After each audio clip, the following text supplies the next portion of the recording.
Good morning, this is Justin Hitt from Prosperity Homestead, and I'm working remote here, and I wanted to share the value of having portable internet and portable housing solutions.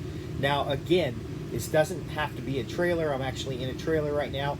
It could be a small cabin, it could be some other source, but what if there was a natural disaster, a change in environment, you just simply want to work from a different location, or you wanted some kind of flexibility in a situation where you had to be on the move. Again, I'm Justin Hitt from Prosperity Homestead. Let's talk about this. First off, can you work remotely? Can you continue to gain income and produce some kind of revenue for your homestead if you can't be in the homestead itself?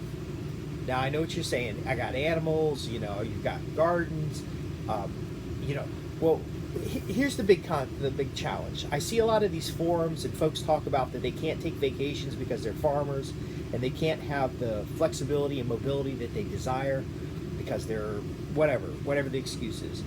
Well, what if you had a natural disaster and you didn't have water at your site, you didn't have electricity at your site for a few days, you didn't have any communications for a few days?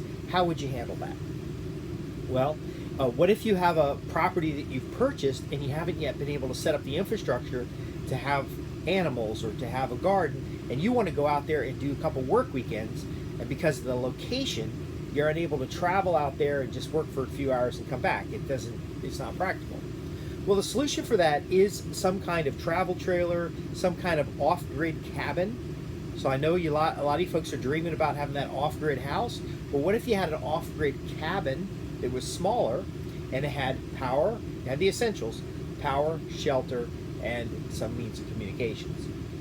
Now, of course, I don't include cooking or anything there because you can cook outside. You can just set up a campfire and start cooking. My larger point being is, do you have the flexibility of the dream in some form of reality? Because a lot of folks will dream all their life about going out and starting a farm or living on a homestead, and then essentially when they do it, it's just as shackling as their regular job. And so what if you could have a regular job today? What if you could start with your current situation and then have the mobility to basically do what you want to do? So I personally can work from anywhere in the world. When I'm working with private clients, I sometimes fly out to their location and work, or I will work remotely and do technical work. And when it comes to the land management stuff, I can pull up LiDAR maps of a client location, go way far beyond Google Maps. I know most people know about Google Maps, but there's actually USDA maps, there's soil topography, soil composition maps, and a lot of resources that I can access from a computer system. So what I'm doing right now, in an undisclosed location. No, I'm just kidding. I'm at a campsite, but basically, I'm traveling for some business and some medical things.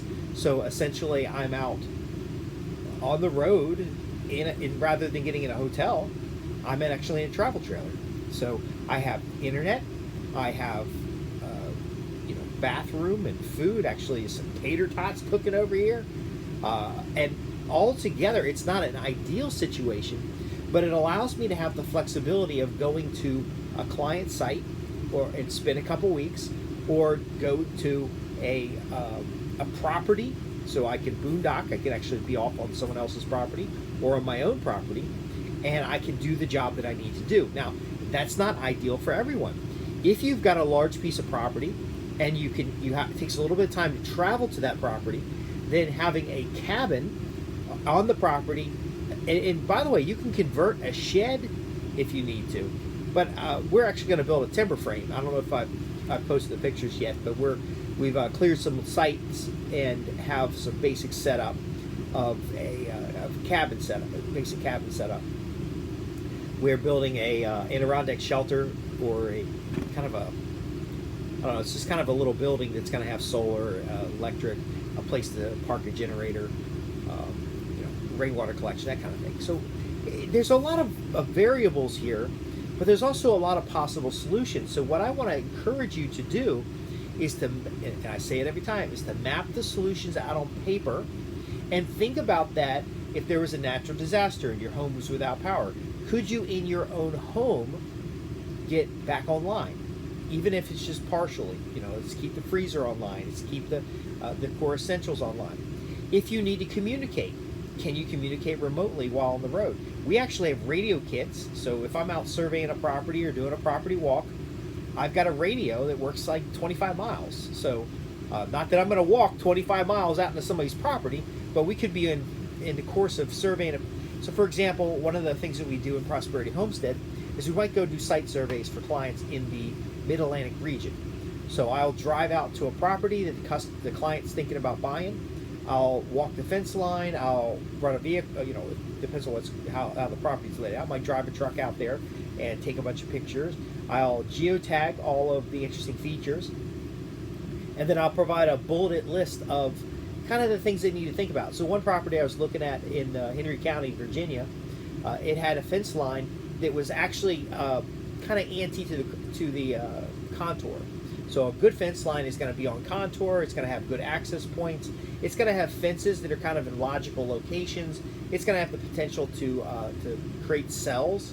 So you have a large paddock, and then you want to divide the paddock up in cells, and then have like a cattle lane or have access points.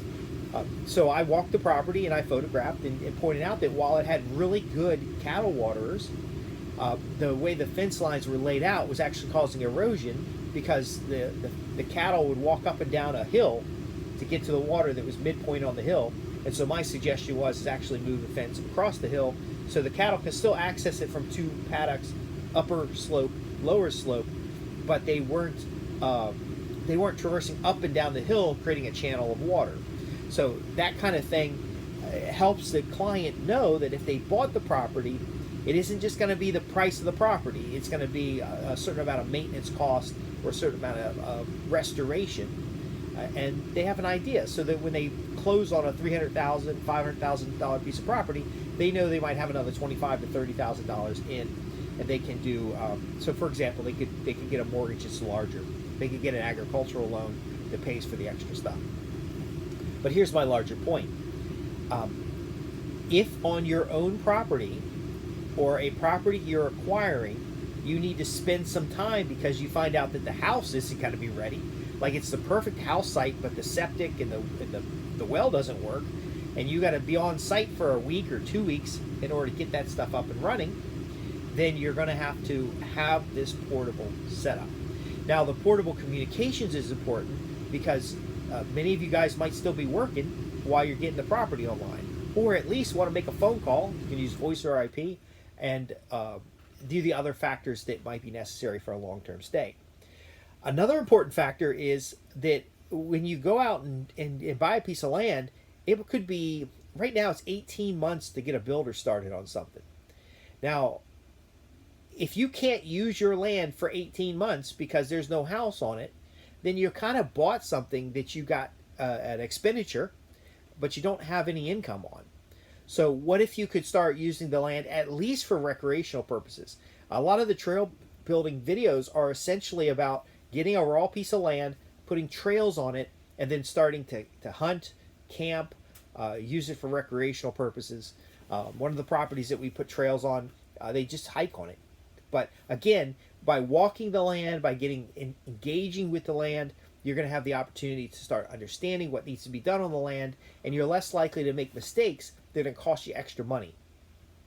And you're more likely to start seeing what opportunities you can do now. So for example, wooded land with trails, if the trails are designed right, you can actually put temporary fencing up and run a cell of sheep, or sheep are a little difficult in the woods, but goats, for example, or a cell of hogs to start clearing those woods up. And then as those woods thin out, you're going to be able to start accessing more of the property and to start decide where you're going to put your agricultural well, where you're going to put your house well, what home site is better versus another home site, and then ultimately start getting into the land. So the key thing that Prosperity Homestead is about is having a positive net cash flow from your property. So I know a lot of people are talking about the dream, they're going to have the perfect scenery, you're going to have the perfect everything, going to have animals and the horses, and I'm about really you getting a piece of property and then how do we cash flow that property as quickly as possible without an environmental problem. Now, traditionally, a lot of folks will cash flow the property by cutting all the trees down, but that causes erosion, it increases your expenses, and you really don't get a lot of revenue out of that unless you have a mature forest. But what if you simply just want to cash flow it by taking the family vacation to your own land rather than taking a family vacation to a campground someplace else? What if you want to set up a campground and have several sites that you Airbnb out because there's a large part of the property that you won't be able to use right away? And so you get some access trails in there, you put 2 or 3 hunting cabins, and then you and your buddies go out and hunt part of the year. And then the other part of the year, you're renting it out for just basic camping. So again, there's a lot of options. But again, portable internet. I'm working on a suitcase size internet setup that you can take out, and I'm not going to grab it, but there's an access point over here. I actually have enough bandwidth to do video if I needed to. But next thing is you want to make sure you can cook. The good old chuck box is a great way to start. Make sure you got your pots and pans and all that other stuff that you need. I won't get into if you're like going to bug out or something. My interest is primarily recreational camping and work camp. So I want to show up on a site. I want to be able to sleep in a comfortable tent, a wall tent or something like that, or have a trailer. I want to have all my tools with me.